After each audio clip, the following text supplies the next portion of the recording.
सन भी है Divya time news का, आपको वो दर्शन कराएंगे और उनके विचारों से अवगत कराएंगे। आइए चलते हैं, हमारे साथ भी अभी जुड़ चुके हैं गुरुजी, शमशानी बाबा गुरुजी हैं, वो जानेंगे कौन है, कहाँ से आए हैं। बाबा जी स्वागत है आपका दिव्या टाइम न्यूज इंडिया में।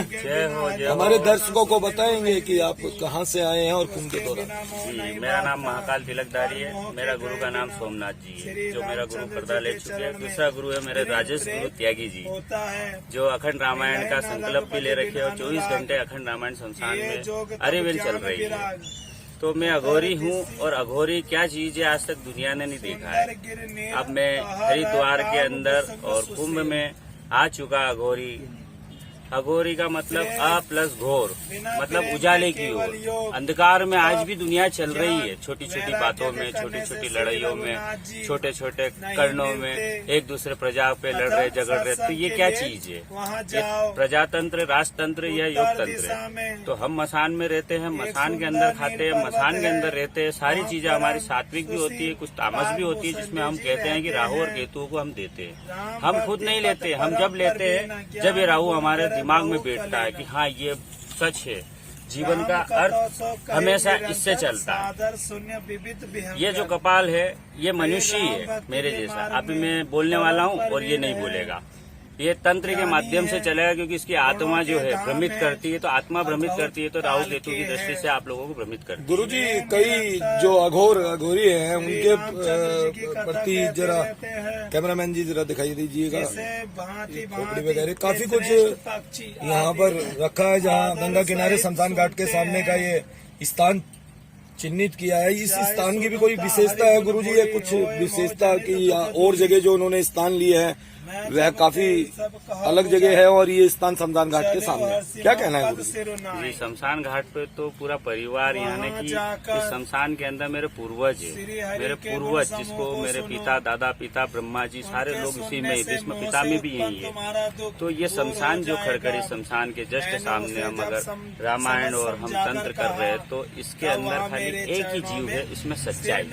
सच क्या है, सच को जानने के लिए मैं बड़ा हूँ। गुरु जी तो गंगा जी भी सच है, गंगा जी में भी सभी हैं। गंगा जी में पूरा समुद्र का आप कह सकते हैं, जितने भी एक सेनाएं कई समाई हैं, वहाँ भी पूर्वज हैं। पूर्वज है तो गंगा काय के लिए आई है? पहले तो शिव की जटा में से निकल के और भागीरथ में पूरे पूर्वजों को तर्पण करने के लिए। गुरु जी रहस्य बना रहता है। आज आप मिल ही गए हैं तो एक दुनिया में रहस्य, दुनिया में भाई जैसे रामायण है, रामायण भी एक रहस्य है। तो क्या कहना चाहेंगे रामायण के विषय में? रामायण तुलसीदास जी ने लिखी, रामचरितमानस है। रामायण लिखने का अर्थ क्या था कि राम ने जन्म नहीं लिया, उसके पहले रामायण लिख दी थी। राम का जन्म नहीं हुआ तो राम की पहले जीवन लिख दिया था कि राम जी आएंगे और ऐसा होगा, ऐसा रावण आएगा, ऐसी सीता को रखेगा और इस प्रकार से युद्ध भी होगा। और मैं कहता हूँ कि इस रामायण के अंदर अघोर विद्या है और इसमें मैं दिखा सकता हूँ, और मान्यता है और मान्य रहेगी। क्योंकि राम का नाम लेना यानी कि अपने आप को पूर्वजों को मुक्त करना, इतना मुक्त करना है कि वो कभी दोबारा आए ही नहीं। जो गया है वो अभी तक तो देखा ही नहीं कि कौन आया। बाकी इस दुनिया के अंदर सभी रघुकुल के राजा और सभी कुल के सीता है, पर आज की तारीख में रामायण पढ़ते तो किसी का घर परिवार छूटता नहीं, कोई लड़का लड़की भगते नहीं और नशे के अंदर आते नहीं। क्योंकि शुरू से मोबाइल दे चुके हैं अपन, शुरू से अपन ने बच्चे को रामायण पढ़ा ही नहीं। तो आज की तारीख में मैं पूछता हूँ कि उन बच्चों के तुम्हारा अगर गुरु बने तो तुम्हारा गुरु का स्थान होगा कहाँ? आप पूछ लीजिए पूरी दुनिया से कि गुरु का स्थान कहाँ है, तो क्या बोलेंगे? हृदय में है, हमारे माथे पे बैठे हुए, हमारे नाभि पे बैठे, ये लोग बोलते जो पढ़े लिखे हैं। और गुरु का स्थान जब होता है जब गुरु कुंडल डालता है या गुरु का। गुरु जी जैसा अघोर तंत्र की आप जानकार हैं, अघोर तंत्र के नजरिए से और विद्या से जो हालात हैं विश्व के बने हुए, चारों तरफ से हमला सा हो रहा है जो मानव जाति पे ही मान सकते हैं। मानव जाति कोरोना काल में ऐसा लगने लगा कि विश्व की मानव जाति खतरे में आ गई। तो अघोर तंत्र कई प्रश्न भी उठे कि इतनी पूजा पाठ और विद्वान लोग हैं, वह कहाँ गए? आम जनमानस ने पूछा कहाँ गई विद्या है, कहाँ गया वो तप? जी, मैं इस बात के लिए आपको खंडन करूंगा कि नहीं, हमने अघोर ने कभी आज तक विद्या छुपाई है, उजागर करी है। कोरोना काल आया है तो पहले आप ये देखो कि धरती के अंदर मैंने पॉइंट बोला है कि ग्रह नक्षत्र में उत्तराखंड जैसे भी विपदा आ सकती है। अभी एक ग्लैलेक्स गिरा, उसमें भी क्या कहेगी दुनिया, पागल समझेगी या मूर्ख समझेगी, ये मैं नहीं बोलूंगा। बस इतना जरूर बोलूंगा कि अघोर तंत्र गुप्त है, और गुप्त यानी कि छुपा हुआ रहस्यमय है, जो आज तक मैं बाहर नहीं निकाला। शमशान के अंदर से जो चीजें हैं, जो तंत्र चलता है, वो बयान नहीं कर पाऊंगा क्योंकि वो सारा गुप्त है मेरा। जी, चलते हैं, पूछते हैं। जैसे कि हरिद्वार में कई जगह धुने हैं और धुनों पर अक्सर देखा गया है, और युवा पीढ़ी में भी नशे की एक लत और सुल्फा ये आम बात हो गई है। कई आम जनमानस, जिन अभिभावकों के परिवार के बच्चे बिगड़ चुके हैं, उस विषय में भी बात करेंगे। आइए गुरुजी से पूछते हैं। गुरुजी, क्या कहना है? जैसे धुनों पर युवा बच्चे आ जाते हैं, बाबा बैठ जाते हैं और वो गलत करते हैं। देखो बच्चा, एक तो समाज के अंदर मैं सभी गुरुओं से एक निवेदन करूंगा कि आज अपना स्थान को पवित्र बनाए। मैं ये नहीं कहूंगा कि गुरु महाराजों को कि कोई भी चेला आया तो आप गांजा निकाल के दे दोगे। गांजा सिर्फ एक शाही नशा है जो सिर्फ संतों के लिए है। किसके लिए? संतों के लिए। सिर्फ महादेव पीते, महादेव के अलावा कोई नहीं पीता। पर आज की जो जनरल नॉलेज और जिस तरीके से नस्ल हो रही है, जो देख रहा हूँ मैं इस कुंभ के अंदर भी, कई पाउडर पी रहे हैं, कोई क्या कर रहे हैं, कई चोर समाज के अंदर आता है, ड्रग्स लेके आ रहा है, मतलब कई साधुओं को बोलता है बाबा ये गांजा है। ये मैंने कई ऐसी चीजें बारीकी नोटिस करी है। पर मुझे इस समाज से एक ही निवेदन है। क्या निवेदन है? कि ये नशा मुक्ति बंद होना चाहिए। मैं नहीं चाहूंगा कि एक भी बच्चा मेरा नशे में हो, और मैं सभी गुरु महाराजों से, सारे मठों से एक ही निवेदन करूंगा कि आपका शाही नशा है, किसी भी चेले को या किसी को भी बच्चे को आप ना पिलाएं। पहले आपसे निवेदन है हमारा, फिर हम आपको पूरा इसके बारे में बता सकते हैं कि इससे क्या क्या फायदा हो, इससे क्या तकलीफ है और इससे क्या बनना है। जी गुरु जी, धन्यवाद। और जैसे आपदाएं आ रही है, स्थितियां पर भयावह विश्व की बनी है, उस विषय में आपका अध्ययन क्या कहता है? जी, जैसे मेरा अध्ययन तो एक ही कहता है कि विश्व के अंदर जो भी प्रगति हो रही है वो ग्रह नक्षत्रों से होती है। जब ग्रह नक्षत्र व्याकुल होंगे तो समाज की, एक परिवार के लिए एक इंसान भी व्याकुल होगा। आज अगर अच्छा खासा, अगर बाबा अगर मेरा रामायण पढ़ रहा है और अगर इसका ग्रह नक्षत्र अगर ऊपर नीचे होगा तो ये रामायण पे भी चीड़ कर देगा। क्यों चीड़ कर देगा? क्योंकि उसका ग्रह उसके साथ मिल रहा है।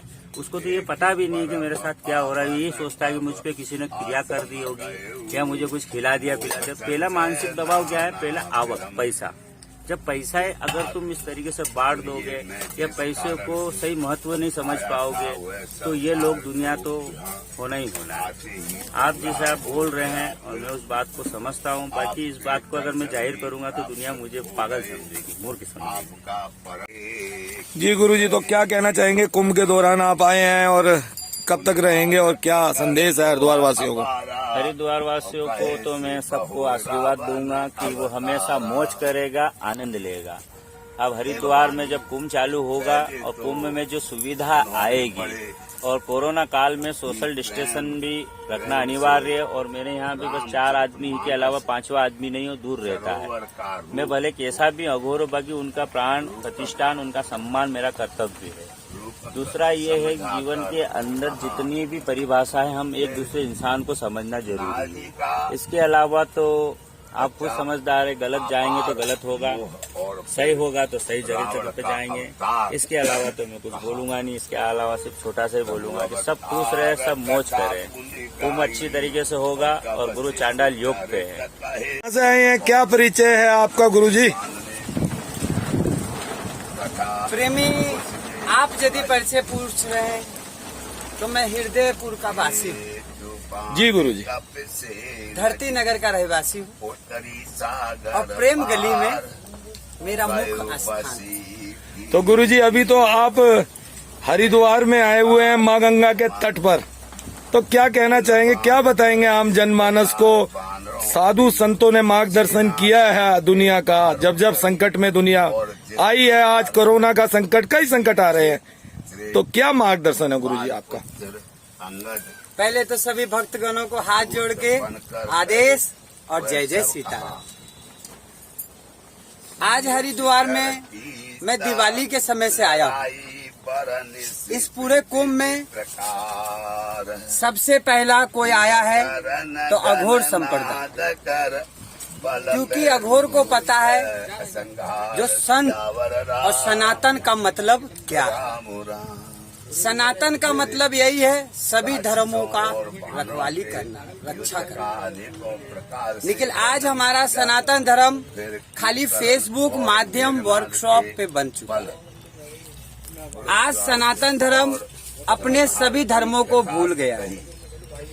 यदि धर्म को याद रखता तो ये पता होता जो जिस तरीके से महाकुंभ का पर्व मकर संक्रांति से किया जाता है, कम से कम सभी विधा अपने जगह, लेकिन सनातन धर्म सबसे ऊंचे स्थल पे। और सनातन धर्म आज धर्म को न समझते हुए, मानवता को न समझते हुए खाली एक बिजनेस पॉइंट को ध्यान रखा है, जो हमारा बिजनेस कैसे होगा। ऐसा नहीं। देखिए, हमने सबूत दिया है अखंड रामायण के माध्यम से। खड़खड़ी मसान हरिद्वार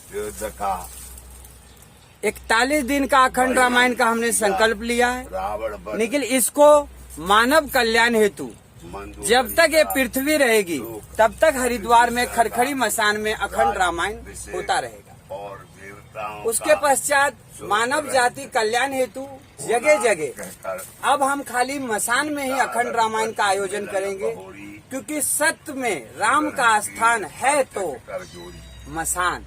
तो गुरुजी मंदिर बन गया है, योगी जी ने, मोदी जी ने मंदिर बना दिया है राम जी का, और आपकी तपस्या इससे आम जनमानस का क्या लाभ है? मैं हल्के में कहना चाहूँगा, ना योगी जी ने मंदिर बनाया है, ना मोदी जी ने मंदिर बनाया है। ये मंदिर तो बनाया है राम भक्तों ने, जो राम को हृदय में चाहते हैं। तो गुरुजी आप भी नाथ संप्रदाय से ही हैं और योगी जी भी नाथ संप्रदाय के हैं, गोरख टिल्ले के हैं। वो तो हमारे पूजनीय हैं, वही तो हमारे आदर्श हैं। लेकिन आपने क्या क्वेश्चन किया, योगी जी और मोदी जी ने? तो गुरुजी योगी जी मोदी जी को आप राम भक्त नहीं मानते? राम भक्त होते नहीं तो इस तरीके से इतने दिनों के बाद हमें विजय कैसे मिली? तो राम भक्तों में उनका भी नाम है आपके द्वारा, अच्छे ऊंचे स्थल पे। क्योंकि जब तक उनके अंदर राम की भक्ति न होती और न वो ऐसा कार्यक्रम कर पाते जो इतने सालों से केस चल रहा था, और आज हमें सफलता मिली है, तो योगी जी और मोदी जी और मानव जाति के। मथुरा में ठाकुर जी विराजे है, राधा रानी भी राजी है, वहाँ का भी मामला कोर्ट पहुँच चुका है। वो भी हमारी विजय पक्की है, क्योंकि मोदी जी ने कहा था सबका साथ सबका विकास। 110% ये सत्य बात है। जब तक हम मानव से प्रेम नहीं करेंगे तब तक हम सबका, एक कहते न सबका साथ सबका विकास हो नहीं सकता। पान का तू व्यापार करेगा, तू इतना बड़ा हो गया रे ना। अगरबत्ती बेचना है, लिख सत्यम शिवम सुंदरम। देख तेरी अगरबत्ती ना बिकी तो एक आके कान के नीचे देना। सत्य को बेच रे, भगवान को ना बेच, भगवान को ना बेच। अच्छे मानव की जरूरत है, किसी संप्रदाय की नहीं, किसी भी कल्चर की नहीं।